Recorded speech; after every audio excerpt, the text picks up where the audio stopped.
کہ آخرکار مجھے کچھ جوابات ملیں گے۔ میں ہمیشہ سے اتنا تجسس رکھتا تھا کہ کبھی کبھار یہ مجھے مار بھی سکتا تھا، لیکن آج یہ مجھے نہیں مارے گا، شاید۔ میں نے کمرے میں قدم رکھتے ہوئے کہا، سارجنٹ فارغ ہو جاؤ، سر میں پروٹیکشن ڈیٹیل ہوں، فارغ ہو جاؤ سارجنٹ، جا کر کچھ کھانا کھاؤ، شاید کچھ مشروب لے آؤ۔ اس نے فوراً سلیوٹ کیا اور دوسرے دروازے سے باہر نکل گیا اور پیچھے سے دروازہ بند کر دیا۔ میں نے ان دنوں سے اس وقت کا تصور کیا جب وہ ہمارے ظلم و ستم کا شکار ہوئے تھے، لیکن وہ جو میرے سامنے تھا وہ ایسا لگ رہا تھا جیسے وہ کسی بچے کے خوابوں سے نکل کر کمرے میں آ گیا ہو۔ میں اس کی ہلکی سی شکل میں بیٹھا اور ہم دونوں کچھ لمحوں تک ایک دوسرے کو دیکھتے رہے۔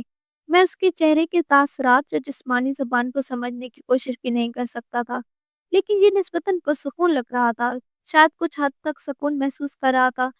ڈاکٹر فریزر ریکارڈنگ کی تکمیل آپ کی طرف سے سر۔